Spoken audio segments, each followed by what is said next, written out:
Depression. It seems as though we all either have or know someone who has it. Because it's so prominent among everybody in the world, it's very likely that depression isn't just an unfortunate disease like, say, Parkinson's, but instead something that humans actually evolved to have. We also know this because there are very specific genes directly linked to depression, and these genes are seen everywhere across humanity, not just among specific groups. And depression absolutely blows. Along with the mental burdens come some physical burdens as well. It increases risks of cardiovascular disease, inflammation, and is a main contributor of suicide. So having depression clearly increases mortality rates. So now take a second to grasp all of this. Our ancestors who dealt with depression, this mental disease that seems to increase your chances of dying, actually had an evolutionary advantage which allowed them to survive compared to other humans who didn't have it. So how exactly is depression a survival mechanism? Today I'll be discussing 3 reasons that may explain why we may have evolved to have depression. Because our ancestors didn't have access to the antibiotics that we have today, catching any kind of disease could very well be a gateway to the afterlife. So any means to stop one from catching a disease would be an exceptionally valuable trait. And it seems like the self-isolating nature of depression has this benefit. Because an individual who has depression is more likely to remain inactive, that person is less likely to contract disease. By not wandering into areas that may be infested with pathogens, they're protecting themselves from potential death. On the other hand, people with higher moods are more likely to explore areas for no reason at all, thereby increasing their likelihood of catching diseases. Yo, let's go explore this cave! Why, bro? It looks disgusting and smells like moose feces. Exactly. What was I thinking? You're absolutely right. Let's go.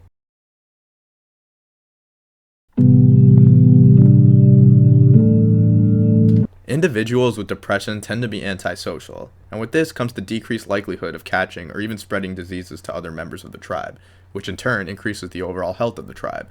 So it seems that having depression may even increase the fitness of the population as well as the individual. Furthermore, genes that increase the risk of depression are actually linked to genes that fight pathogens, and this isn't just a single occurrence either. Throughout our genome, there are several genes tied to depression that are linked with genes that promote our immune system. It's been seen that genes tied to clinical depression promote signaling in defense pathways, and this connection goes the other way too. It's why we tend to feel pretty low whenever we get sick. One of the biggest triggers of depression is grief. Losing a loved one can cause unimaginable burdens upon somebody.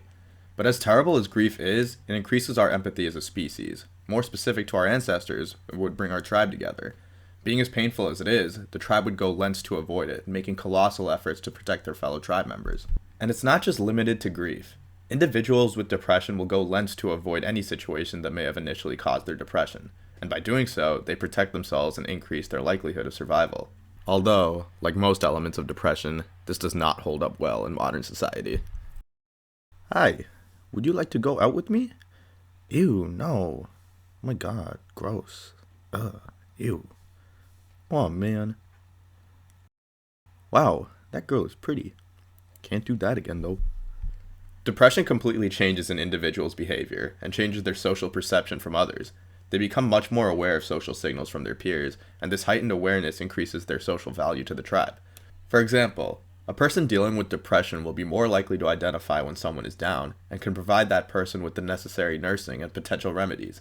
When you're more valuable to the tribe, the more likely it is that they'll protect you during harmful situations, thereby increasing your likelihood of survival even more. Similarly, due to the involuntary nature of depression, it forces the individual to surrender in threatening situations instead of instigating further, which would also prevent injury or death. Winter can be a time of joy, a season where you can reunite with family and friends and partake in some of the most loved pastimes. But I think most of us who regularly deal with the winter can also attest to it being an absolute force. Along with the increased vulnerability to disease, the lack of sunlight, the eternal minutes of waiting for your car to warm up on the off chance that you didn't break any bones along the way, there's also the seasonal depression. That being said, seasonal affective disorder may have its benefits. Those who suffer from it tend to go through mild hypomania during the spring and summer months. And because of this, seasonal depression can be seen as a reproductive advantage. Since both men and women with seasonal affective disorder are likely to feel hypomania during the warm months, they're more likely to get busy during these months.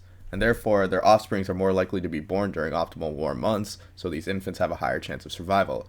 Furthermore, the symptoms experienced in the winter, such as increased dullness and weight gain, have similar roles to hibernation in other animals. These symptoms allow individuals to conserve energy while simultaneously surviving the winter. This theory is definitely backed up by evidence in our genomes as well as everyday observations. However, there still remain some inconsistencies when we take a deeper look. For example, how does the evolution of clinical depression relate to similar mental diseases like psychosis or even something like postpartum depression? It seems like these kinds of diseases couldn't have evolved as they don't have the same benefits that clinical depression has, and even more costs. Yet, they're definitely related. Regardless, it's always interesting to take a look into the mechanisms of human evolution, and maybe doing so can help us treat these disorders better one day. Thank you guys for watching. If you liked the video, please like and subscribe, and I'll see you in the next one.